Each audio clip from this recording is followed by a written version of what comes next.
Hello, friends. Welcome back to the Empowerment Tribe. I want to welcome you here. My name is Michelle Fondin. I'm an author and speaker, and I'm the author of 2 of my 11 books, and I will show them right here. The Empowered Divine Feminine, Becoming an Unstoppable Woman in the 21st Century and Beyond, and Heal Yourself, A Return to Wholeness, the integration of body, mind, soul, and spirit. If you're new here, welcome. Thank you for subscribing below. Click on the bell, scroll up to all for all notifications. And thank you for giving the video a thumbs up. Welcome to this new format. Welcome to this new topic.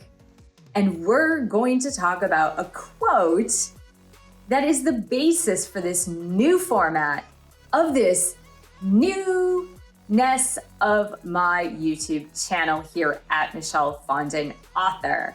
And the quote we're working with today, and there's going to be a secondary quote that is really intricately related to this quote, is a quote by Jim Rohn.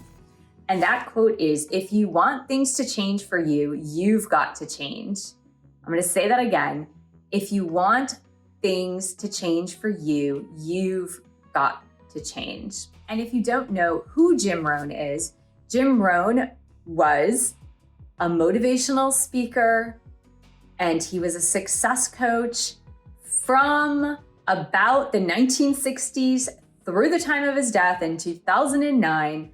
And he was also the mentor for Tony Robbins. I've been reading his material and listening to his material, and I came up with this quote that I wanted to launch this new theming, this new topic for my YouTube channel. This secondary quote comes from the Serenity Prayer, which says, God grant me the serenity to accept the things I cannot change, the courage to change the things I can, and the wisdom to know the difference, which is about change, right?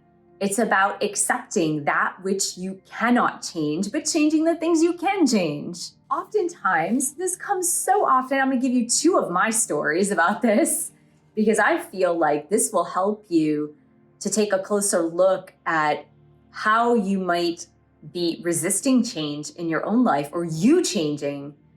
And maybe my stories will help to inspire you to make those changes that you've been too afraid to do, but you're not liking the way things are. Jim Rohn says, if you want things to change for you, you have got to change. A few years back, more than a few years back, I was living in Northern Virginia, and I was not happy with the climate there in Northern Virginia. I was unhappy with the climate. I didn't like the hot and humid weather, and overall, I did not like winters. I didn't like the cold. I still don't. I didn't like the cold. I didn't like the snow. I didn't like the storms. I didn't like all of that. And so every single winter, I would be miserable. I would just get angry and upset, and I would complain, and I would get depressed.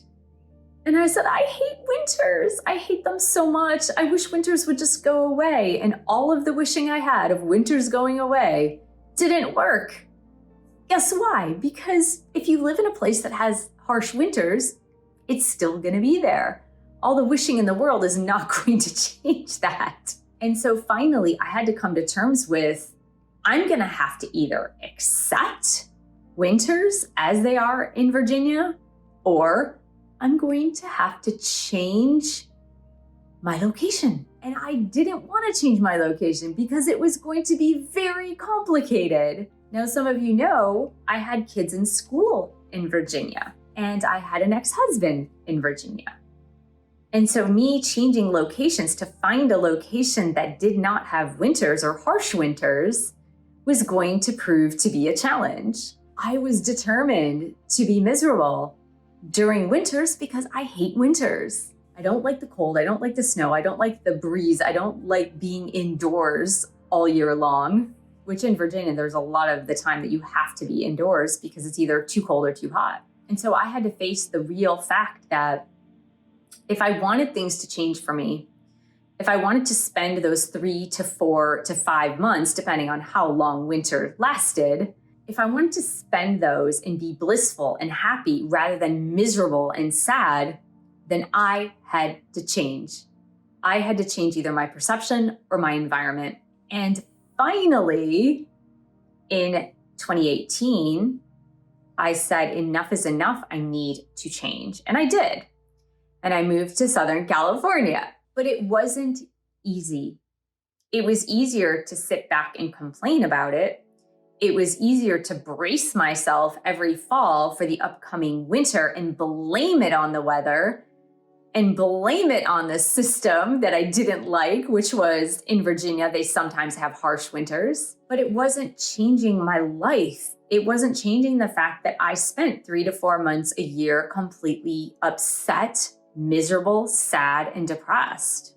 But I wanted to change because I knew I couldn't stay in that sad state for several months out of the year. It wasn't helping my life overall. But I resisted the change because it was going to be very complicated. And when I finally did make the change, it was complicated. But complicated wasn't a reason for me not to finally make the change. Now, the second big change that I had to make because I was miserable was back in 2023. So when I moved to California, I moved into an apartment that was a 4-unit building. And while it was in a pretty decent town, the neighbors were not so decent. It came to my knowledge very soon after I moved in that the neighbors below me not only smoked cigarettes 24/7, but smoked weed much of the time and also did other recreational drugs. Now, in Southern California, most of the apartments do not have air conditioning. And so when the weather is warm, you must open your windows. And I was miserable to the fact that I was inhaling cigarette and weed smoke nonstop through my open windows. And I got air purifiers, and that worked when the windows were closed, but it certainly did not work when the windows were open. But as this was culminating, I had another neighbor then that was also smoking cigarettes and pot. And then I had another neighbor with a barking dog, that dog barked nonstop. And it just kept building and building and building. And what I realized is that I was spending every day angry, upset, and frustrated that these neighbors were doing these things and making my life completely miserable, until one day I said, I can't take it anymore. I must change my venue. I must change my location because those neighbors, they are not going to change. And in fact, many neighbors had changed hands, meaning some neighbors moved out and some neighbors moved in, and it was more of the same. It was not changing. So I finally had this decision, even though, again, financially, it was really tough because I don't know about you and where you live, but where I live in Southern California, the rents for places have not gone down. And in fact, they've gone up by a lot since 2020. And the resistance I was having was the fear of not being able to make it financially if I changed places. Or if I moved into another apartment complex, that I would have had the same situation with neighbors that were using or smoking or barking dogs or pooping dogs, which that did too happen, where specifically one of the neighbors decided to let his dog go to the bathroom right in front of my garage and not pick it up. So a lot of that was happening, but my anger, my frustration, my resistance was not helping the situation.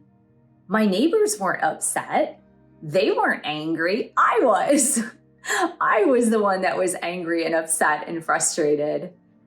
So I either had the choice where I had to accept this toxic situation with all these toxic fumes coming into my windows daily, or I had to make the decision to suck it up, pay way more money, and change venues saying change homes, locations. And finally, when I made the decision that I needed to move and did move, oh my God, it was so much better because now I'm in a single family home. And now I'm really, really happy because I don't have the neighbors that are constantly above me, below me, beside me, and doing things that I don't approve of for my specific lifestyle. But don't we all do that sometimes? Don't we all want other people to change so that we don't have to change? Or we would wish away bad weather, for example, because we don't want to change our perception of the bad weather. Or we're living in a location, a city, a state, a country that isn't serving our best and highest good, yet we get angry at the government there, or we get angry at the people there, or we get angry at the culture there because they're doing A, B, or C things that don't please us, but that ultimately, wouldn't it be better for us to either change our perception of that or move or change or grow or whatever? And so we make our lives a lot more complicated. And what I've discovered, I've made my life way more complicated by getting angry at things that aren't going to change, getting angry at other people that are not going to change, getting angry at circumstances that are definitely not going to change, and wishing and hoping and praying that they would change, but they actually don't change. And it's just so much wasted energy.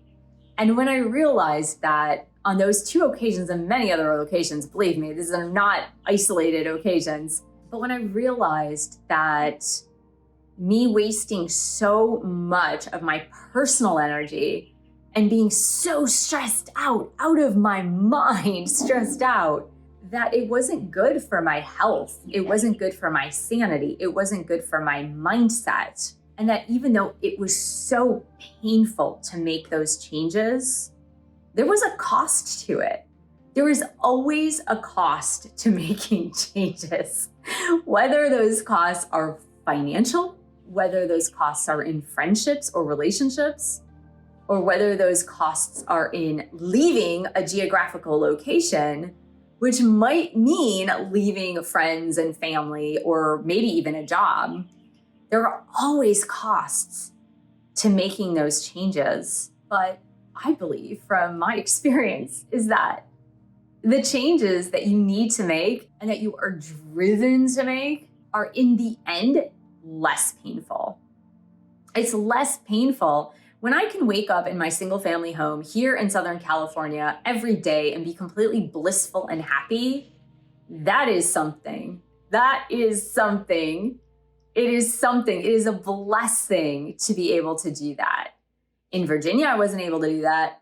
In that apartment, I wasn't able to do that. But here in this environment that I love being in, I'm able to be happy and not be so stressed.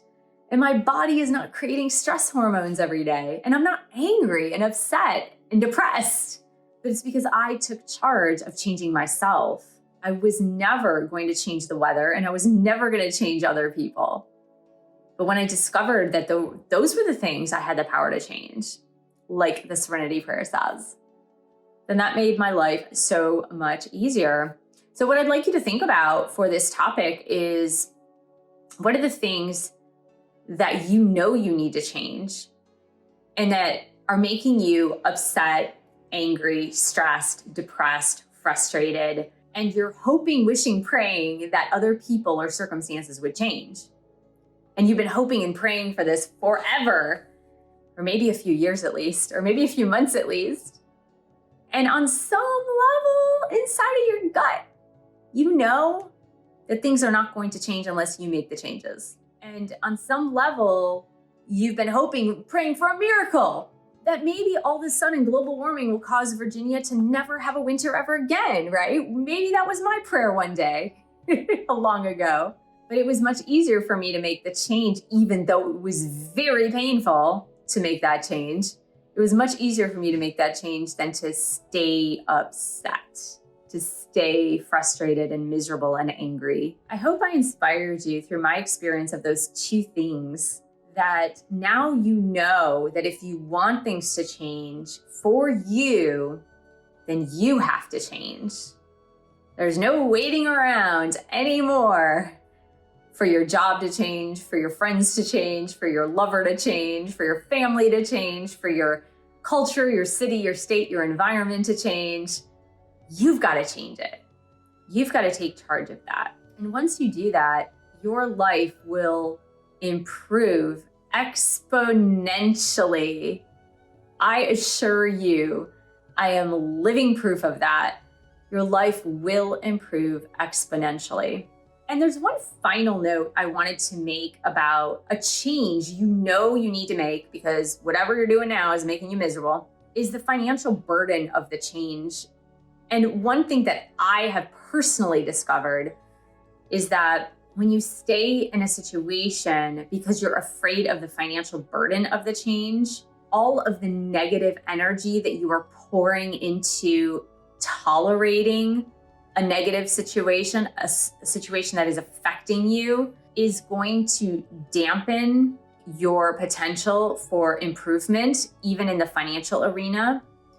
But when you are happy because of the changes that you make, even though it might be difficult financially, when you're in a happier place, a happier mood, when you are feeling more fulfilled on a personal level because you've made the changes that are more aligned with who you are, then the finances will come, the money will come. It may be hard in the beginning. It really may be tough in the beginning, but being in that more uplifted, positive state is going to help you create more wealth, more money than being in the depressed, frustrated state. So I just wanted to throw that out for you. If you making changes for yourself includes something that might be more of a financial burden, I always say, be cautious, know what you're doing. Don't jump into anything before you're truly ready. But you can create the plans for change well before you actually make the changes. It's the thinking about it and planning for it that really counts toward making those changes that you want to make in your life. So I want to thank you so much for joining me. Thank you for subscribing to this channel. Thank you so much for giving the video a thumbs up and sharing with others who are looking for a little dose of inspiration on self-empowerment. And thank you so much for your support of my YouTube channel. You can buy one of my 11 published books. You could book a tarot or astrology reading with me, and I will see you in the next video.